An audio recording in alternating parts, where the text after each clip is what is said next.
سیر گلشن کون دیکھے، دشت طیبہ چھوڑ کر سوئے جنت کون جائے، سوئے جنت کون جائے، در تمہارا چھوڑ کر۔ وعلم من البیان اما بعد فاعوذ باللہ من الشیطان الرجیم بسم اللہ الرحمن الرحیم ان اللہ لا یغیر ما بقوم حتی یغیروا ما بانفسہم صدق اللہ العظیم وصدق رسولہ النبی الکریم الامین۔ اخوت اس کو کہتے ہیں کہ چھپے کانٹا جو قابل میں کہ ہندوستان کا ہر پیر و جمع بے قرار ہو جائے۔ سامعین و محترم، آپ سامعین کے سامنے میں نے اللہ تبارک و تعالیٰ کے پاک کلام قرآن مجید فرقان حمید میں سے ایک آیت تلاوت کرنے کا شرف حاصل کیا۔ دعا کرو تو اللہ تبارک و تعالیٰ اس پر حق اور سچ بیان کرنے کی توفیق اور رفیق عطا فرمائے۔ ایک وہ دور تھا کہ جب مسلمان بھی کسی جانب رخ کر لیتے تھے تو خدا کی نعمتیں ان کی قدم چوما کرتی تھی اور جانور ان کی خدمت کے لیے حاضر ہوا کرتے تھے، آسمان کے فرشتے ان کی مدد کے لیے حاضر ہوا کرتے تھے۔ اور ایک دور آج کا ہے کہ مسلمان کی جان و مال، عزت و آبرو کچھ بھی محفوظ نہیں، یہاں تک کہ برما اور شام فلسطین کے مسلمانوں کے اوپر ظلم و ستم کے پہاڑ توڑے جا رہے ہیں۔ غیر مسلم اقوام ہمارے حال پہ ہنس رہی ہے۔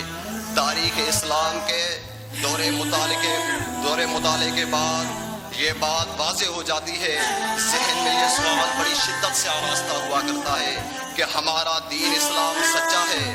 اگرچہ دین اسلام سچا ہے تو اس دور کے اندر جو مسلمان رہتے ہیں ان کو اتنی بے چاری اور کمزوری اور شکست کا سامنا بھی کرنا پڑتا ہے۔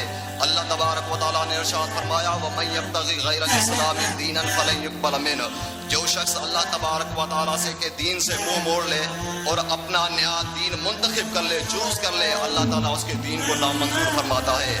لیکن ساری وجہ یہ ہے، ہماری شکست کھانے کی وجہ یہی ہے، آج ہم نے رسول اللہ کی ایک ایک سنت پہ عمل کرنا چھوڑ دیا۔ امام الانبیاء نے فرمایا لوگوں بد اخلاقی نہیں کرنا، آج ہم بد اخلاقی کی حدیں توڑ رہے ہیں۔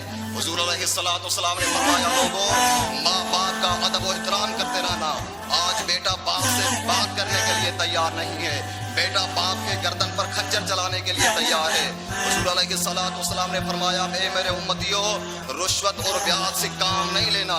آج ہمارے ملک کے پاکستان میں جو کاروبار چل رہا ہے وہ پورا کے پورا بیاج اور رشوت کے اندر ہے۔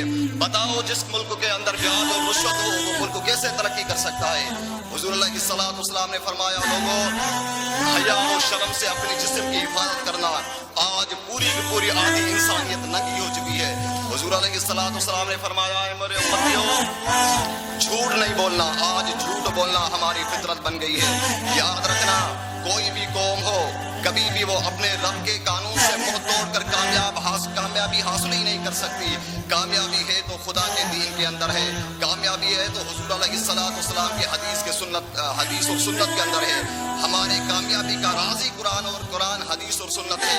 جس دن سے ہم نے قرآن عظیم کو سینے سے لگا کے رکھا، اللہ تبارک و تعالیٰ نے ہمارے ساتھ مدد کے لیے فرشتے بھی کھڑے کر دیے، لیکن جس دن سے ہم نے قرآن عظیم کو پس پشت ڈالا تو ذلت و رسوائی نے ہمارے گردن کو گھیر لیا۔ اس کے لیے تو فنا فی الرسول، عاشق صادق عاشق رسول قلندر لاہوری کہتے ہیں وہ معزز تھے کہ زمانے میں مسلمان ہو کر گئے، ہم تارک قرآن ہو کر خوار ہو رہے ہیں۔ ہماری فتح شکست میں بدل چکی ہے، ہماری عزت نے ذلت کی صورت اختیار کر لی ہے، ہماری ترقی تنزل بن گئی ہے۔ کہیں زلزلہ آ رہا ہے تو کہیں سیلاب، کہیں غربت و افلاس ہے۔